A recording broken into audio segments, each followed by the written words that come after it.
Okay, so Assalamualaikum everyone. This is Sumer Ali, and today It's our lecture number 5 of biology of interclass biology. तो आज हमारे पास जो है lecture number 5 है, जिसका नाम है एक्सक्रिएशन इन मेन.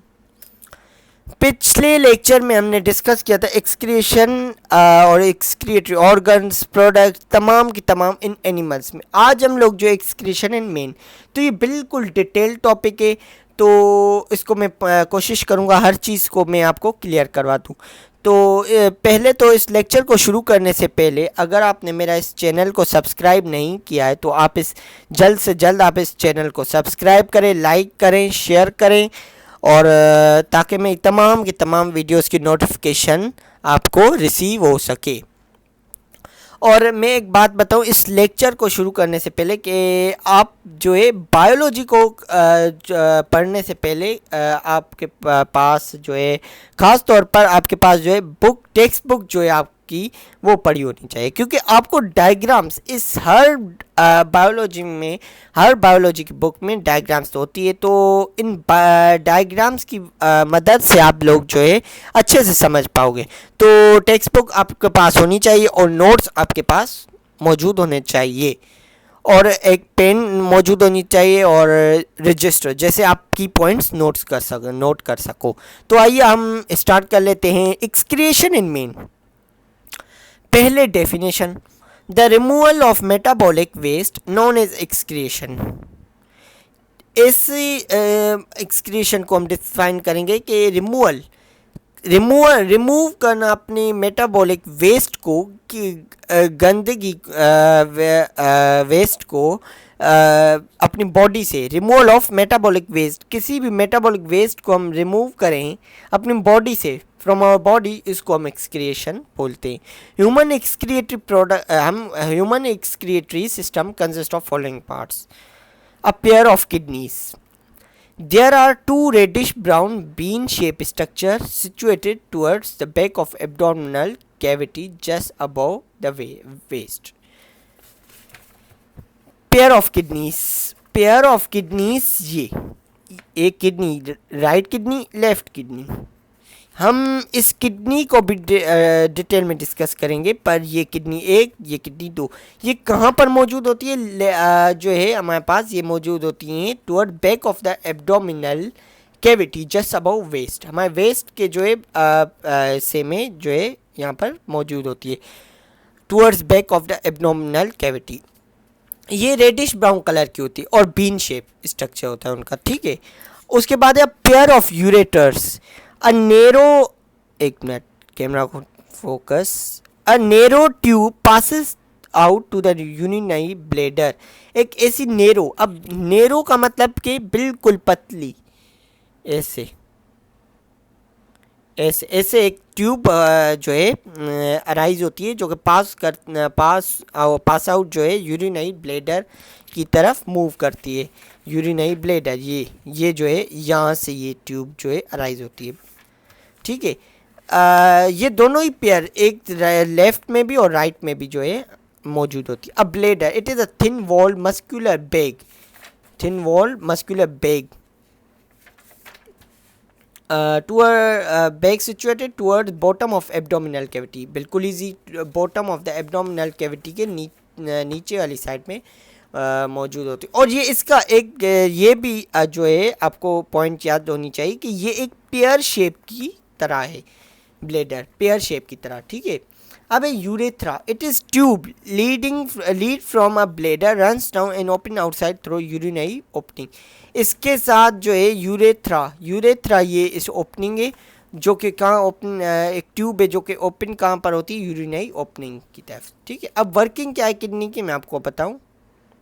वर्किंग ये, the main structure unit of each kidney are over 1 million of each nephron, ठीक है. जो कि मेन स्ट्रक्चर यूनिट हर किडनी का जो है उसमें 1 मिलियन नेफ्रॉन मौजूद है. Kidney filters the blood and form urine. Blood को जो फिल्टर करती है और एक्सेस वाटर को रिमूव करने में क्या मदद करती है? Through urine. The urine contain urea, salt and water. ये तीन चीज़ें, सॉरी ये तीन चीज़ें जो है हमारे पास, यूरिया, सॉल्ट और वाटर, ये तीन चीज़ें जो है इसमें मौजूद होते हैं यूरिन में। The urine goes into the urethra and then it take to the bladder. इस यूरेथ्रा, इस किडनी से यूरेथ्रा जाती है और इससे ब्लेडर, उससे ब्लेडर से यूरेथ्रा और उसके बाद रिमूव। अब क्या है, अब है हमारे पास एक main topic, liver. It is the largest gland of the body. Easy, largest gland है बॉडी का। हाँ, ये एमसीक्यू आता है कि हमेशा एमसीक्यू ये आता है कि कौन सा लार्जेस्ट ग्लैंड है बॉडी का, liver. It is reddish brown colour, reddish brown colour का होता है। Divided into two lobes, it is present below the diaphragm at the right side. नीचे वाली साइड और राइट साइड में जो है ये मौजूद होता है liver. The sac like structure called gall bladder. एक सेक मतलब जैसे आप आर्मी वालों, अगर आर्मी वालों को देखा होगा कि बैग, एक बैग शेप जो कि स्ट्रक्चर है उसको हम जो है sac like structure called gall bladder which is present in store secretion of liver. इसमें तमाम सीक्रेशन जैसे मतलब लिवर कोई चीज़ सीक्रेट करता है, हार्मोन वगैरह, तो उसमें जो है ये गॉल ब्लैडर में प्रेजेंट जो है प्रेजेंट होता है, ठीक है। The sac-like structure called gallbladder which is present and store secretion। ये secretion और स्टोर करने का काम करता है, जो कि लिवर में जो है हार्मोन वगैरह सीक्रेट होते हैं। Homeostatic function of liver, maintenance of glucose. मैं आपको ये डिटेल ये पढ़ा नहीं रहा हूँ और मैं अब आपको सिंपल बता देता हूँ कि ये क्या काम करता है। मेंटेनेंस ऑफ ग्लूकोज, अब सुनिएगा, ये पूरी थ्योरी में ये लिखा हुआ है कि अगर आपका लेवल ऑफ ग्लूकोज जो है बढ़ जाए इन द ब्लड में, तो लिवर क्या करती है, कन्वर्ट करती है ग्लूकोज को इनटू ग्लाइकोजन। सो लेवल, तो लिवर जो ये काम करती है ग्लूकोज को ग्लाइकोजन में कन्वर्ट करती है, ये पॉइंट। तो लेवल ऑफ ग्लूकोज डिक्रीजेस, तो ये डिक्रीज जो है लेवल ऑफ ग्लूकोज का डिक्रीज हो जाता है, या जो है मेंटेन हो जाता है आपके लिए। दूसरे इसमें लिखा हुआ है when the level of glucose decrease, अगर लेवल ऑफ ग्लूकोज का डिक्रीज हो जाए तो इन द ब्लड, अगर ब्लड में, तो लिवर कन्वर्ट करती है ग्लाइकोजन को into glucose. So level of glucose increases in the blood, तो लेवल ऑफ ग्लूकोज का क्या होगा, बढ़ जाएगा ब्लड में। व्हेन ग्लाइकोजन इज डिप्लेक्टेड, अगर ग्लाइकोजन डिप्लेक्ट हो जाए तो निकल जाएगा या कम हो जाए, तो लिवर क्या करती है, अमाइनो एसिड को कन्वर्ट करती है इनटू ग्लूकोज, ठीक है। अब है स्टोरेज ऑफ विटामिन, ये पूरी थ्योरी में यही लिखा हुआ था, आप पढ़ लीजिएगा। स्टोरेज ऑफ विटामिन, लिवर एक बहुत अहम किरदार अदा करती है। Liver plays an important role in the storage of vitamins. Vitamins को स्टोर करने में ये अहम किरदार अदा करती है, जो कि vitamin A, B, D, E. Okay, K नहीं, के क्योंकि हमें सन से मिलता है, उसके अल्ट्रावायलेट रेस से, ठीक है। और ये फोर्थ वाला जो है पॉइंट, थर्ड वाला ये थर्ड है, फॉर्मेशन ऑफ प्लाज्मा प्रोटीन। ये भी एक लिवर एक ये अहम किरदार अदा करता है। Important role, liver plays important role in the formation of plasma protein like albumin and globulin. ये प्लाज्मा प्रोटीन है, एल्ब्यूमिन और ग्लोबुलिन, ये इसके पास जो है लिवर जो है फॉर्म करता है। फॉर्मेशन ऑफ क्लोटिंग फैक्टर, याद रखिएगा क्लोटिंग मतलब अगर सपोज के तौर पर ये एक स्किन है हमारे पास, ये स्किन है, ठीक है, उसमें कोई चोट आ गई तो इसको क्लॉट करने में भी कौन मदद करता है, liver. Liver plays important role in the formation of clotting factor which help in the clotting of blood. ये इजी पॉइंट है, क्लियर। अब है डिटॉक्सिफिकेशन, इससे एमसीक्यूज बहुत आते हैं कि ये वाली इक्वेशन आती है, द कन्वर्जन ऑफ हार्मफुल। अब हार्मफुल सब्सटेंस को हार्मलेस, एक चीज़ है हार्मफुल है, खतरनाक है, उसको हार्मलेस, खतरनाक को एक हार्मलेस में कन्वर्ट करने का जो प्रोसेस है उसको डिटॉक्सिफिकेशन बोलते हैं। लिवर जो है अहम किरदार अदा करती है इसमें, और ये जो है हाइड्रोजन पेरोक्साइड को वाटर एंड हाइड्रोजन ऑक्सीजन में कन्वर्ट करती है। ये एमसीक्यू आया है, ये आप इक्वेशन ये जो लिखा हुआ है यहाँ पर 2H2O2 हाइड्रोजन पेरोक्साइड को कन्वर्ट किया हाइड्रोजन में और ऑक्सीजन में करती है। थर्मो रेगुलेशन, लिवर जो है थर्मो रेगुलेशन में अहम किरदार अदा करती है due to its efficient blood supply efficient, sufficient है, एफिशिएंट जो है ब्लड सप्लाई इसमें होती है। और formation of lipoprotein protein, lipids. Liver play important role in the formation of lipoprotein which play a role in transfer of lipid in the blood. मैंने जो कहा आपको कि ये अहम किरदार अदा करती है, ये जो है ट्रांसफ़र करती है लिपिड को किस में, ब्लड में.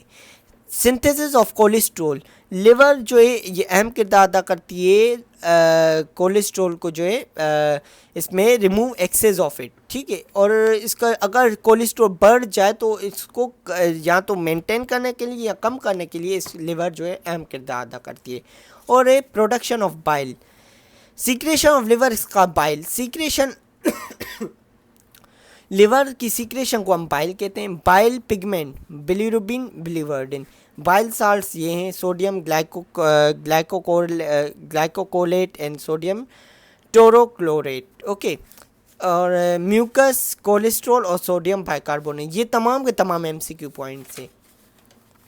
अब नेक्स्ट नोट में करके bile pigment are excretory product. Bile pigment क्या है, एक्सक्रिएटरी, क्योंकि हम सीक्रेट यहाँ पर सीक्रेटरी प्रोडक्ट था ना लिवर का, उसको हम बाइल कहते हैं, तो ये एक्सक्रिएटरी प्रोडक्ट है.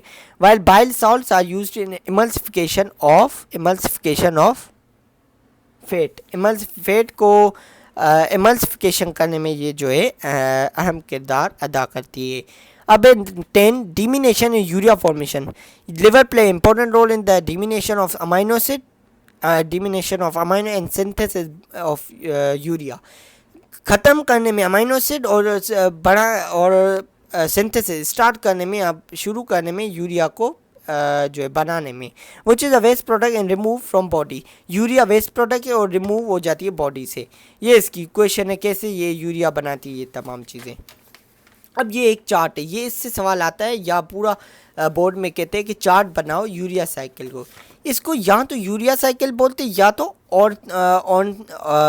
तो ऑर्निथाइन साइकिल बोलते हैं. ठीक है, जिसका चार्ट है कि अमोनिया यहाँ से इंटर हुआ तो कार्बन डाइऑक्साइड इसमें इंटर हुआ, हाइड्रोजन निकल गया. और सिट्रुलिन में क्या है, NH3 जो है इसमें इंटर हुआ, H2O पानी जो है H2O निकल गया. आर्जिनिन में क्या है कि यूरिया जो है NH3 निकल गया और H2O पानी जो है इंटर हो रहा है. ठीक है, अब नेक्स्ट क्या है हमारे पास, मैं आपको बताऊं.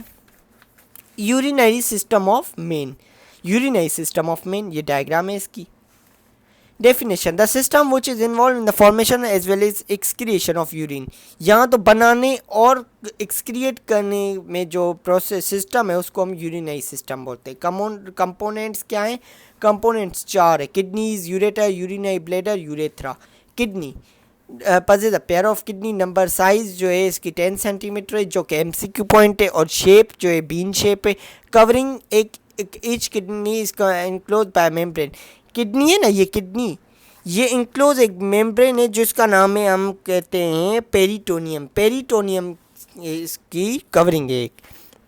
और ग्लैंड क्या है, on the upper side of each kidney there is a adrenal gland. इसकी अपर साइड में एक एड्रिनल ग्लैंड मौजूद होता है. हाइलस क्या है, ऑन द मेडिकल साइड में each kidney there is a depression, इसका हाइलस. हर किडनी में एक डिप्रेशन क्या है मैं आपको समझाता हूँ. ये एक किडनी है, सपोज के तौर पर एक नट बनाऊं. ये अब सपोज के तौर पर ये हमारे पास ये किडनी है. इसमें जो ये वाली चीज़ है, ये इसमें डिप्रेशन मौजूद है. क्या मौजूद है, डिप्रेशन. उसको हम हाइलस बोलते हैं. हाइलस डिप्रेशन एक मौजूद है जिसको हम हाइलस बोलते हैं. ये किडनी है ना, ये इसमें एक डिप्रेशन, यहाँ एक यहाँ से छींक रहा है और ये एक यहाँ से. तो यहाँ पर एक जो है क्या है, डिप्रेशन मौजूद है. इसको हम क्या बोलते हैं, hilus. In hilus renal artery enters in the kidney while renal vein leaves the kidney. ये तो बिल्कुल ईजी है. रीनल आर्टरी जो इसमें जो है इंटर्स करती है और रीनल वेन जो है रिमूव करती है और लीव हो जाती है from the kidney. Internal structure क्या है, 3 है इसके जो है पार्ट्स, रीनल कॉर्टेक्स, मेडुला और pelvis. cortex, outer darker region of kidney. MCQ, it contain all the part of nephron loop of Henle. loop of Henle क्या है, न्यू जो है नेफ्रॉन में आपको डिस्कस करवाता हूँ। It is outer darker region. Darker region कौन सा है? Renal cortex. ये एमसीक्यू आता है, ठीक है। Renal medulla inner larger region of the kidney, it is contain loop of Henle, ठीक है। लूप ऑफ हेनली क्या है मैं आपको डिस्कस करवाता हूँ। और रीनल पेल्विस जो outer dilated part of ureter, it is flask shape, flask के जैसे शेप पे, और it contain collect urine from tip of renal pyramid. Pyramid क्या है? पायरामिड ये मैं आपको थोड़ा क्लोज करके दिखा देता हूँ कि पायरामिड, ये वाली जो आप पार्ट देख रहे हो, ये डॉट डॉट, ये 1 2 3 4, इनको हम क्या बोलते हैं कि ये है पायरामिड। पैरामिड नहीं, पायरामिड, ओके। अब ये पायरामिड से ये क्या यूरिन को कलेक्ट करती है। अब है ये नेफ्रॉन, ये नेफ्रॉन है, ये इसकी डायग्राम है। डायग्राम ये लूप ऑफ हेनली, ये लूप ऑफ हेनली, ये ग्लोमेरुलस है, ये क्या है? कप शेप है, और ये ब्लड कैपिलरीज है, और ये इसका बाउमेंस कैप्सूल है। इसमें ब्लड जो है सप्लाई हो जाता है, फिल्ट्रेट होता है, ठीक है। अब definitely basic structure of functional unit of kidney is called nephron. Each kidney contain around 1 million nephron. Her kidney, each kidney 1 million nephron जो है रखती है। स्ट्रक्चर क्या है? दो रीनल कॉर्पस्कुल और ट्यूबल। पहले हम रीनल कॉर्पस्कुल को डिस्कस कर। Bowman capsule, cup shape like structure, function है फिल्ट्रेशन। बोमेन कैप्सूल का ये कप शेप स्ट्रक्चर क्या करता है? फिल्ट्रेशन ऑफ ब्लड का फिल्ट्रेशन करता है। Glomerular network of blood capillaries, ये नेटवर्क ऑफ ब्लड कैपिलरीज है, ये क्या है? Glomerulus. And it receive blood from different arterioles and drain blood from efferent arteriole. ये डिफरेंट आर्ट्रियोल से जो है ब्लड को साफ करता है और पहुंचाता कहाँ पर है? From blood, drain blood from efferent arteriole. Efferent arteriole जो है फर्दर डिवाइडेड है दो पार्ट में, peritubular capillaries, vasa recta. Peritubular capillaries क्या? दीज कैपिलरीज सप्लाई ये capillaries supply blood to proximal convoluted tubule and distal convoluted tubule. ये distal convoluted tubule ये, और ये प्रॉक्सिमल कॉन्वोल्यूटेड ट्यूबुल, ठीक है। ये इसमें क्या करता है? These capillaries supply blood to proximal, ये कैपिलरीज ब्लड को जो है प्रॉक्सिमल कॉन्वोल्यूटेड की तरफ ले जाती है और डिस्टल कॉन्वोल्यूटेड ट्यूबुल की तरफ। दे लाई इन कॉर्टेक्स, ये कॉर्टेक्स में जो है मौजूद होता है। वेजा रेक्टा, ये straight blood vessel and moves parallel to the loop of Henle, जो कि ये parallel to the loop of Henle की तरफ जो है पैरेलल जो है इसकी जानिब बढ़ता है। इट लाइज इन मेडुला, ये कॉर्टेक्स की तरफ, ये मेडुला। और सेकंड पार्ट है अब renal tubule. It consist of 3 parts है, 3 parts, proximal convoluted tubule, loop of Henley, Dista. अब डिस्कस प्रॉक्सिमल कॉन्वोल्यूटेड ट्यूबुल क्या है? It is the first part of renal tubule, ये पहला पार्ट है रीनल ट्यूबुल। ये रीनल ट्यूबुल इधर से आ रही, renal tubule, okay. Arises from Bowman's capsule and it is highly convoluted, ये हाईली कॉन्वोल्यूटेड, अब देख सकते हो आप ये कॉन्वोल्यूटेड है, ऐसे ऐसे कॉन्वोल्यूटेड है, और ये बोमेन्स कैप्सूल से अराइज करता है, जो कि कप शेप लाइक स्ट्रक्चर है। इट लाइज इन कॉर्टेक्स, ये क्या? ये कॉर्टेक्स में मौजूद होता है। Loop of Henley, U shape structure lies in medulla, ये यू शेप जो है स्ट्रक्चर, ये देखिए यू शेप, और ये मेडुला में होता है। और it consist of it is 2 limb, ascending limb, descending limb. Ascending limb और डिसेंडिंग लिम्ब यहाँ पर मौजूद है, ठीक है। इसको डिस्कस इसलिए नहीं किया क्योंकि हमारे कोर्स में शामिल नहीं है इसको डिस्कस करना। अब थर्ड है distal convoluted tubule, second part. It is third part of the renal tubule which arises from ascending limb of loop of Henley. It is highly convoluted, it lies in cortex. अब ये क्या है मैं आपको बता देता हूँ। ये थर्ड पार्ट है रीनल ट्यूबुल का, जो कि फॉर्म असेंडिंग लिम्ब। ये डिस्टल असेंडिंग लिम्ब जो है इसमें जो है क्या था, which अराइज फ्रॉम, जो कि अराइज शुरू स्टार्ट होता है या अराइज होता है असेंडिंग लिम्ब से of loop of Henley. It is highly convoluted, बहुत ज़्यादा, इससे भी ज़्यादा कॉन्वोल्यूटेड होता है। ऐसे ऐसे कॉन्वोल्यूटेड का मतलब ऐसे, ठीक है, ये हाईली कॉन्वोल्यूटेड होता है। और इट लाइज इन कॉर्टेक्स, ये कॉर्टेक्स में जो है मौजूद होता है। अब है कलेक्टिंग डक्ट, ये कलेक्ट करती है urine from distal convoluted tubule and send it to pelvis, ureter dilated part. Pelvis क्या है? Ureter dilated part. Types of nephron, 2 types है नेफ्रॉन की, cortical nephron, juxta medullary nephron. इसकी डायग्राम मैं आपको समझाता हूँ, पहले ये समझा दूँ cortical nephron, the nephron with its glomerulus present in outer cortex called cortical nephron. एक नेफ्रॉन विथ इट्स ग्लोमेरुलस जो कि ब्लड कैपिलरीज को ड्रेन करता है ब्लड को, present in outer cortex called cortical nephron. मैं इधर से समझाता हूँ. They have very small loop of Henley which dip very small in medulla. अब the nephron with it's outer cortex, ये आउटर कॉर्टेक्स में जो मौजूद है उसको हम क्या बोलते हैं, कॉर्टिकल नेफ्रॉन, जो कि ग्लोमेरुलस में है. ये ग्लोमेरुलस है, ये जो देख रहे हो ग्लोमेरुलस, और ये आउटर वाला जो पार्ट है कॉर्टिकल नेफ्रॉन. जक्स्ट्रामेड्यूली इनर वाला जक्स्ट्रामेड्यूली है. The nephron with its the glomerulus present the inner cortex called as juxtamedullary nephron. They very large loop of Henle. इसके बाद बहुत ज़्यादा लूप ऑफ हेनली है. सॉरी मैं एक बात गलती से कर गया कि कॉर्टिकल नेफ्रॉन जो है ये है, जक्स्ट्रामेड्यूली नेफ्रॉन ये है, क्योंकि इसके पास जो लूप ऑफ हेनली वो बिल्कुल बहुत ज़्यादा है, वेरी लार्ज ये लूप ऑफ हेनली है. ये जो आपके पास देख रहे हो यू शेप में, ये लूप ऑफ हेनली, और ये किसका है, जक्स्ट्रामेड्यूली, और ये किसका है, कॉर्टिकल नेफ्रॉन का. Very large loop of Henle which dip very large in medulla, जो कि मेडुला में बहुत ज़्यादा, मतलब इस मेडुला में बहुत ज़्यादा जो है डिप करता है. ठीक है, तो स्टूडेंट्स आज का जो है हमारा लेक्चर यहीं पर ख़त्म होता है. तो इंशाल्लाह नेक्स्ट लेक्चर में हम कुछ और डिस्कस करेंगे, बहुत मेन पॉइंट्स. अब एक बात मैं आपको फोकस दिया, आपको कह रहा हूँ कि ये चीज़ें पढ़ने के लिए आपको टेक्स्ट बुक ज़्यादा जो है अपने सामने रखनी है, और इसको डायग्राम से समझ के पढ़ना है. बिल्कुल ये जो है समझो, आइडिया इंटेलिजेंट जो स्टूडेंट होते हैं उनको समझने के पॉइंट से, ये रट्टे लगाने के लिए नहीं है. तो उम्मीद करता हूँ आपको ये मेरा लेक्चर पसंद आया है. तो आप इस चैनल को सब्सक्राइब कीजिएगा, वीडियो को लाइक कीजिएगा. Thank you very much. अल्लाह हाफिज़.